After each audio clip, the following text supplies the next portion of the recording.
রমজান মানেই হলো আখিরাতের মাস, রমজান মানেই হলো পরকাল সাজাইবার মাস, নিজের আখিরাত সাজাবার, জান্নাত সাজাইবার মাস হলো রমজান। রমজানকে সামনে রেখে আল্লাহ পাক রব্বুল আলামিন ফেরেশতাদেরকে দিয়ে জান্নাত সাজিয়ে দেয়, নতুন করে জান্নাত সাজায় রমজানকে সামনে রেখে, জাহান্নামকে বন্ধ করে দেয় এবং সমস্ত শয়তান দুষ্ট জিনগুলোকে শেকলে বন্দী করে দেয়। ইজা দাখালা রমাদান ফুতিহাত আবওয়াবুল জান্নাহ ওয়া গুল্লিকাত আবওয়াবুন নার ওয়া সুলসিলাতিশ শায়াতিন। নবী সাল্লাল্লাহু আলাইহি সাল্লাম বলেন, যখনই রমজান আসে তখনই আল্লাহ পাক তার জান্নাতের সব দুয়ার খুলে দেন, জাহান্নামের দরজা বন্ধ করে দেন এবং শয়তানগুলোকে শেকলে বন্দী করে দেন। তার মানে বান্দা যেন শুধুই জান্নাতে যাইতে পারে আল্লাহ তাআলাই কুদরতি ভাবে ব্যবস্থা করে। এই জন্য রমজানে জান্নাতের ব্যবস্থা করতে পারে নাই, জাহান্নাম থেকে বাঁচার ব্যবস্থা করেন। রমজানেও শয়তানি শেষ হয় নাই, দুষ্টামি শেষ হয় নাই, আল্লাহর নাফরমানি ছাড়তে পারে নাই। আসলে এইটা শয়তানের তুনো বড় শয়তান, কারণ মেন শয়তান তো বন্দী, মেন শয়তান তো শেকলে বন্দী। তাহলে এরপরও এইটা শয়তান রমজানের ভিতরে কেমনে নাফরমানি করে, তা আমার মনে হয় এইটা ওইটার চাইতে উপরে ডিগ্রিওয়ালা শয়তান। এই জন্য যে এই শয়তানে বুঝাইতে চায় যে ওই শয়তান রে বন্দি করলে কি হবে, আমি তো তার থেকে শিখতে শিখতে তারে ডিঙ্গায়ে গেছি। হযরত মুআজ ইবনে জাবাল থেকে বর্ণিত, তিনি বলেন আল্লাহর নবী সাল্লাল্লাহু আলাইহি ওয়াসাল্লাম বলেছেন, ইয়াত্তালিউল্লাহু তাআলা ইলা খালকিহি ফি লাইলাতিন নিসফি মিন শাবান ফায়াগফিরু লিজামিই খালকিহি ইল্লা লিমুশরিকিন আও মুশাহিন। নবী সাল্লাল্লাহু আলাইহি সাল্লাম বলেন, যখনই মধ্য শাবানের মধ্য রাত্রি আসে, অর্থাৎ এই শবে বরাত আসে, তো আল্লাহ তাআলা কুদরতি ভাবে একদম বান্দার কাছে প্রথম আসমানেই আগমন করেন এবং আল্লাহ তাআলা এই রাত্রিতে সেই সন্ধ্যা থেকে ফজর পর্যন্ত রাতভর বান্দা আল্লাহর কাছে তওবা করে, ইস্তিগফার করে, দোয়া করে, কান্নাকাটি করে, বারবার নিজের গুনাহ মাফ চায়, আল্লাহর কাছে চোখের পানি ফেলে, তো আল্লাহ তাআলা তার কোটি কোটি বান্দাকে সারা রাত ভর মাফ করতে থাকে। ইল্লা লিমুশরিকিন আও মুশাহিন, কিন্তু কোন মুশরিককে, শিরিককারীকে মাফ করে না, কোন হিংসুক বিদ্বেষকারীকে আল্লাহ মাফ করে না। তাইলে প্রিয় ভাই বাবা, আপনাদের জন্য এটা গুরুত্বপূর্ণ, এটা বোঝা উচিত। খুব ব্যাখ্যা আমি করতে চাই না, ছোট্টভাবে প্রথম এই শবে বরাতের কথাটা এটা বলতে চাই যে শবে বরাত এটা ফার্সি শব্দ, সব অর্থ রাত, বারাত অর্থ মুক্তি, মুক্তির রাত। এই রাত্রে যেহেতু আল্লাহ তাআলা গুনাহ মাফ করে জাহান্নাম থেকে মুক্তি দেয়, এই জন্য এটাকে শবে বরাত আমাদের এই হিন্দুস্তান, এই উপমহাদেশে এটাকে বলে। আর হাদিসের ভাষায় লাইলাতুন নিসফে মিন শাবান, শাবান মাসের অর্ধরাত, মধ্যরাত, মানে মাঝামাঝি অবস্থানে। এইটা আগামীকাল সন্ধ্যায়, অর্থাৎ আরবি চাঁদের কারণে চাঁদের হিসাবে দিন শুরু হয় একটা পূর্ণাঙ্গ সন্ধ্যা থেকে।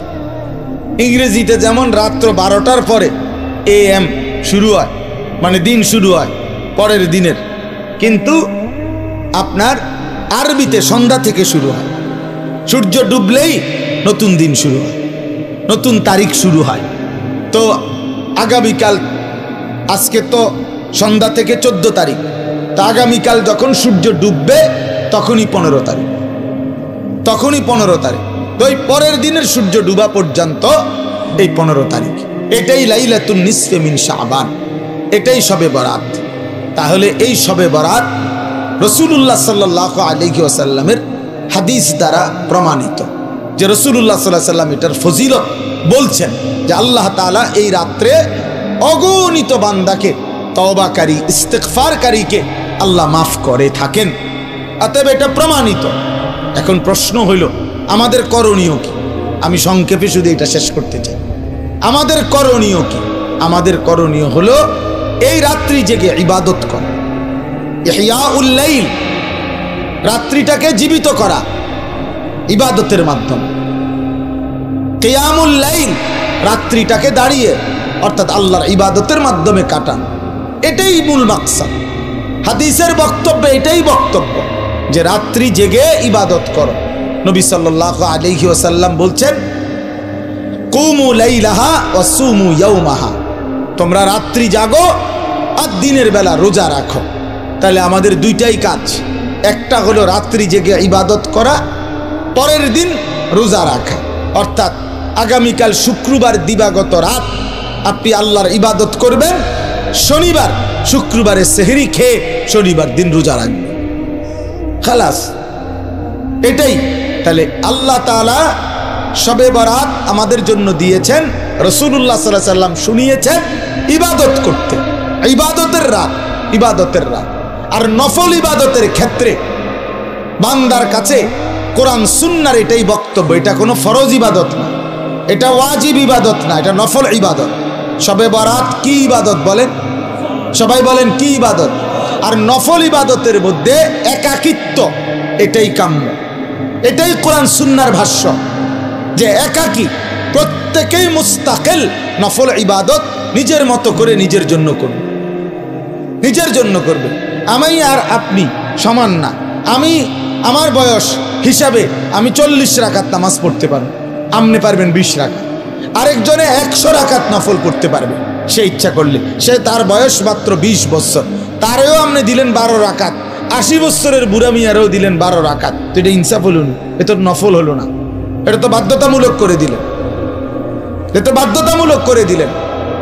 অথচ এই যুবক তো ইচ্ছা করলে এক রাত্রিতে সে 100 রাকাত নফল পড়তে পারত, কারণ তার তো শরীর আছে, তার তো সামর্থ্য আছে।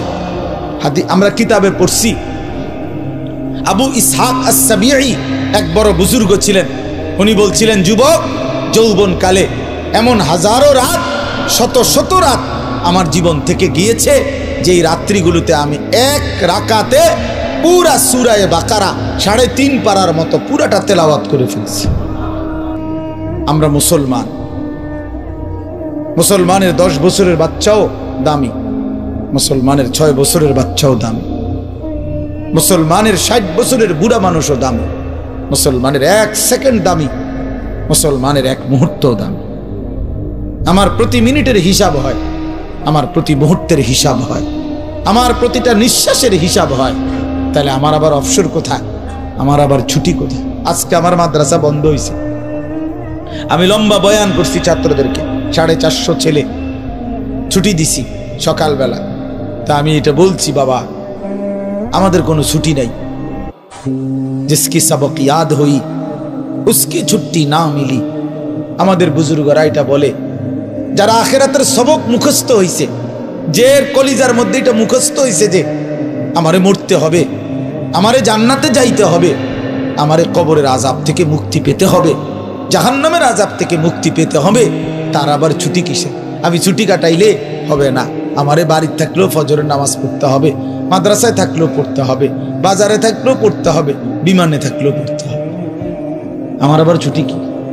আমার কোনো শুক্রবার নাই, আমার কোনো 21শে ফেব্রুয়ারি নাই, আমার কোনো 16ই ডিসেম্বর নাই, আমার কোনো 26শে মার্চ নাই, আমার কোনো ছুটি নাই।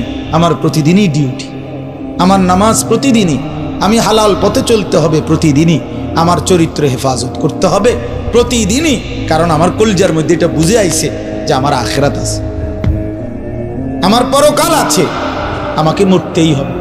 অতএব জিসকি সবক ইয়াদ হই উসকি ছুটি না মিলি। যার সবক ইয়াদ হইছে মানে আখিরাতের পড়া মুখস্থ হইছে, আখিরাত কলিজার মধ্যে ঢুকছে, তার আবার ছুটি নেই, তার ছুটি। ছুটি হলো নাফরমানের, যে মনে করছে আমি এখন মুক্ত স্বাধীন, আমার আব্বা যেহেতু আমারে কিছু বলে না, আমি নারী দেখতে থাকি, আমার মা যেহেতু আর কিছু বলে না, আমি এখন ছবি দেখতে থাকি, আমার গ্রামবাসী কেউ আমারে ডাকে না। আহ, তোমারে কেউ ডাকে না বাবা, তোমার চুল জানোয়ারের মতো, তোমার চুল বেঈমানের মতো, তুমি পেশাব করে টয়লেটে ঢিলা কুলুক টয়লেট পেপার ব্যবহারের গুরুত্বও নাই, পাক নাফাকের ধার ধারণা, নিজের মাকেও দেখো, মানুষের বেডিরেও দেখো, আপন বোনকেও দেখো, রাস্তার মেয়েকেও দেখো। ফাওয়াল্লাহি লা ইয়ামাল্লাল্লাহু হাত্তা তামাল্লু। আল্লাহর নবী বলেন, বুখারীর হাদিস, আল্লাহর কসম উম্মত, তোমরা চাইতে চাইতে ক্লান্ত হয়ে পড়বা, আল্লাহ দিতে দিতে ক্লান্ত হবে না। আল্লাহ ক্লান্ত হয় না, তুমি বলতে থাকো। তাহলে সারা রাত প্রত্যেকে মসজিদে, বারান্দায়, ঘরে, আপনার যেমনি সুবিধা হয়, যার যেমনি সুবিধা হয়, যে যেখানে যতক্ষণ কুলায়, সবাইরে বরাবর করার কি দরকার? বরাবর করার কি দরকার? বয়স্ক মানুষের শরীরের সক্ষমতা আর জওয়ানের সক্ষমতা বরাবর। তাইলে এই জন্য আপনাদের ছেলেরা তোমাদের কাছে বাবা অনুরোধ করছি, সবাই না বুঝলে অসুবিধা নাই, একজন যদি বুঝো তো তোমার জন্য আমি বললাম, নিজের ফিকির করো বাবা, গুনাহ থেকে ছাড়ো বাপ। জীবনটা সুন্দর না করলে আমরা মরেই যাব, এটাই সত্য। কত কিশোর, কত নওজোয়ান বাবা কবরে চলে গেছে বাপ। তুমি নিশ্চিত তোমার এই জওয়ানি থাকবে না, 3 অবস্থা হবে, হয় তুমি বৃদ্ধ হয়ে যাইবা, নয়তো রোগ, কোনো বড় সড়ো কোনো রোগ আইসা তোমারে দুর্বল করে দিবে, আর নয়তো মৃত্যু এসে তোমারে থামাই দিবে। তুমি এক অবস্থার উপরে 30 বছর থাকবা না, তুমি এক অবস্থার উপরে 20 বছর থাকবা না বন্ধু। হয় রোগ আক্রান্ত হয়ে যাইবা, নয়তো বৃদ্ধ হয়ে যাইবা, আর নয়তো কবরে চলে যাইবা। তোমাকে ছেড়ে দিতে হবে দুনিয়া, তোমাকে এই জওয়ানি ছেড়ে দিতে হবে। এই জন্য আমি অনুরোধ করছি, প্রত্যেকটা নওজোয়ান আগামীকালকে রাত্রে জাগার সিদ্ধান্ত নাও। বলো ইনশাআল্লাহ, তোমার মতো করে দিনে প্রয়োজনে একটু ঘুমায় নাও, দিনের বেলা জোহরের পরে, আসরের আগে একটু বিশ্রাম করে নাও, কোনো অসুবিধা নেই। রাত্রি যাতে জাগা যায়, মানে রাত্রি একটু বেশি জাগবার আশায় দিনে একটু বিশ্রাম করে নেয়। মানুষ বড় পরিশ্রম করার আগের থেকে তো প্রস্তুতি নিয়ে নেয়। সেনাবাহিনীওয়ালারা বলে, আর্মির ট্রেনিং এর মধ্যে কঠিন প্রশিক্ষণ, সহজ যুদ্ধ। কঠিন প্রশিক্ষণ, যুদ্ধ সহজ। তাইলে একটু প্রস্তুতি নিয়ে রাত্রি জাগার জন্য যদি আমরা চেষ্টা করি, আর বারবার দোয়া, ইস্তেগফার, কান্নাকাটি, গুনাহ মাফ চাই, তো আল্লাহ তাআলা ভীষণ খুশি হবে, ভীষণ খুশি হবে। পরের দিন রোজা রাখলে, রোজা তো আলহামদুলিল্লাহ প্রত্যেক আরবি চাঁদের 13, 14, 15 আল্লাহ নবী সাল্লাল্লাহু আলাইহি সাল্লাম রোজা রাখতেন। এই আজকে বৃহস্পতি, শুক্র, শনি, আলহামদুলিল্লাহ আমরা আজকে রোজা রাখছি। আগামীকাল পরশু আমাদের রোজা রাখার, বাসার বিবি বাচ্চা ওরাও রোজা রাখছে, এই জন্য মাদ্রাসার ছাত্র ওস্তাদরা রোজা রাখছে, তো এটা আমরা শুরু করে দিছি আলহামদুলিল্লাহ। এই জন্য বললাম, রোজা রাখার চেষ্টা করলে, মাহে রমজান আমাদের সামনে, আল্লাহ তাআলা বড় বেশি মহব্বত করে বলছে, বান্দা রমজান কদর করলে আমি ওয়াদা দিলাম 1 মাসে আমি তোমাদেরকে মুত্তাকি বানিয়ে জান্নাতি বানিয়ে দেব। জান্নাতি বান্দা আমি জান্নাত দিতে চাই, বান্দা আমি জান্নাত দিতে চাই। আল্লাহ তাআলা কোরআনে কতভাবে বলছে, কতভাবে যে আমার বান্দা আমি জান্নাত দিতে চাই, তুমি নেও বান্দা। ওয়াসারিউ ইলা মাগফিরাতিম মির রাব্বিকুম ওয়া জান্নাতিন।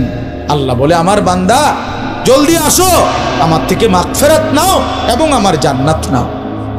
ধরো বান্দা ধরো, আমি দিতে চাচ্ছি তোমার। আল্লাহ নবী সাল্লাল্লাহু আলাইহি সাল্লাম বলছে, হাসরের ময়দানে আল্লাহ জাহান্নামে ফেলে দেওয়ার পরেও ফেরেশতাকে আবার বলবে, ফেরেশতারা আখরিজু মিনান নার মান কানা ফি কলবিহি মিসকালু হাববাতিন মিন খারদালিন মিন ঈমান।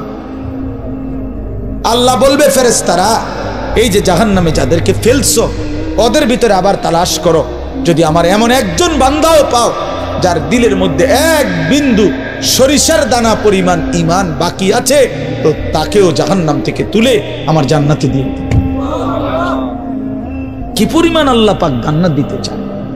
আমরা হাদিসে পড়ছি, আল্লাহর নবী সাল্লাল্লাহু আলাইহি সাল্লাম বলছেন, 2 ব্যক্তিকে আল্লাহ তাআলা জাহান্নাম থেকে উঠাবে, জাহান্নাম থেকে তুলে আনবে, তুলে আইনা মাঝখানে জান্নাত এবং জাহান্নামের মাঝখানে খালি জায়গায় রাখবে। রাখবার পরে, মানে বসাইবার পরে, একবারে হাদিস এটা, বসাইবার পরে আল্লাহ আবার বলবে ওই 2 জনকে, যাও জাহান্নামে আবার ঝাঁপ দাও, মানে আবার যাও জাহান্নামে যাও। তো একজন এক দৌড়ে জাহান্নামের দিকে যাই, এই জাহান্নামে ঝাঁপ দিবে, আর আরেকজন আস্তে আস্তে হাইটা হাইটা 2 কদম হাঁটে, আর পিছন দিকে আবার তাকায়, আবার 2 কদম হাঁটে, পিছন দিকে তাকায়, এভাবে একটু একটু করে হাইটা হাইটা জাহান্নামে গিয়া পড়বে। তো আল্লাহ তাআলা আবার দুইজনকে উঠাবে, এই দুইজনকে উঠাইয়া প্রথম জনরে বলবে, তুমি এরকম দৌড় দিয়া জাহান্নামে পড়ে গেলা কেন? সে বলবে, মাওলা জীবনভর আমি আপনার নাফরমানি করেছি, আপনার কথা মানি নাই বলেই তো আমি জাহান্নামী হয়েছি।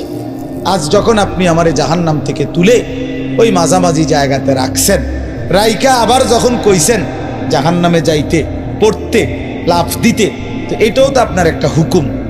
চিন্তা করছি জীবনে কোনো হুকুম না মাই নেই তো জাহান্নামী হইলাম, তা আজকে একটা হুকুম মানিয়া, এই জন্য আপনার হুকুম মানার জন্য জাহান্নামে গিয়ে লাফ দিলাম। আল্লাহ বলেন, আমিও তোকে মাফ করে দিলাম, যা জান্নাতে যা। এইবার আল্লাহ তাআলা বলবে দ্বিতীয় জনকে, তুমি এরম করলা কা, তুমি কি তা জানে পিছে পিছে কি চাইলা? তো সে বলবে, মাওলা আমি তো জাহান্নামী, আমার আযাব তো হচ্ছিলই, তো আপনি যখন আমার এই জাহান্নাম থেকে তুলে এই খালি জায়গায় আইনা বসাইলেন, আমি ভাবছি আপনার মায়া লাগছে, আমারে দয়া করবেন, আমি মনে করছি আমারে মাফ করে দিছেন বা মাফ করে দিবেন, এই জন্য উঠাইয়া আনছি।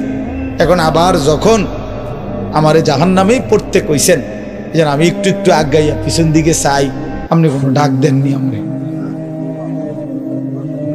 আপনার মায়া জানি আবার লাগেনি কোনো, আপনি আমারে ডাক দেননি। তো আল্লাহ তাআলা বলবেন, বান্দা আমি তোকেও মাফ করে দিলাম, যা তুইও আমার জান্নাতে যা। এইভাবে আল্লাহ তাআলা বান্দাকে মাফ করতে চায় বাপ। এই জন্য হে চাচা কি সুন্দর কথা বলছে, দেখছো? আর কি করতে, এটা কিন্তু দিলের কথা, আর কি করতে হবে? প্রিয় নওজোয়ান, আমরা মুসলমান, আমরা মুমিন, আমাদেরকে আল্লাহ জান্নাত দিতে চায়, মাফ করতে চায়, জাহান্নাম দিতে চায় না। আমাদের নবী সাল্লাল্লাহু আলাইহি সাল্লাম বলছেন, উম্মত আমি তোমাদেরকে জাহান্নাম থেকে কিভাবে বাঁচাইতে চাই। নবীজি একটা উদাহরণ দিছে, ওয়া আনা আখিযুন বিহুজাজিকুম। আপনার দিকে আসেন, একটু আজ্ঞা এনে বসেন না, আজ্ঞায় বসেন। মানে কেউরে যদি আমি ফিরাইবার জন্য যে হাতে ধরে বললাম, ভাই আয়ালাও তুমি যাইও না ওইদিকে, তো সে বলে টান দিয়ে হাত ছাড়াইয়া ফেললো, বুঝেন নাই? এবার আমি তারে বললাম যে ভাই কাঁধে হাত দিয়ে, ভাই ভাই ভুল করো না, আগুনের দিকে যাইও না, আও তুমি ফিরে আসো। তো সে আমার হাত কাঁধের থেকেও আপনার সরাইয়া ফেললো, সরেন মিয়া, আমারটা আমি করুন, আপনার কি? তো আমার হাতে ধরা হাতও কি করে দিল, ছুড়ে দিল, ফেলে দিল, কাঁধে রাখা হাতও ফেলে দিল। এবার আমি যদি তার কোমরে জড়াইয়া ধরি যে না ভাই আমি আপনার আগুনে পড়তে দিব না, আমি বাইচা থাকতে আপনারে জাহান্নামে পড়তে দিব না, আপনাকে বরবাদ হতে দিব না, আমি কোমরে জড়াইয়া ধরেও যদি টানাটানি করি, এবার সে চাইলেই আমার থেকে ছুটাটা তার জন্য কঠিন, কঠিন না? মানে কোমরে জড়াইয়া ধরলে ছুটা আলগা হওয়া কঠিন কিনা? এই আল্লাহর নবীর কসম বাবা, নবীজি বলছে, উম্মাহ আমি তোমাদের প্রত্যেককে চাচ্ছি এইভাবে কোমরে জড়াইয়া ধরে ধরে জাহান্নাম থেকে বাঁচা।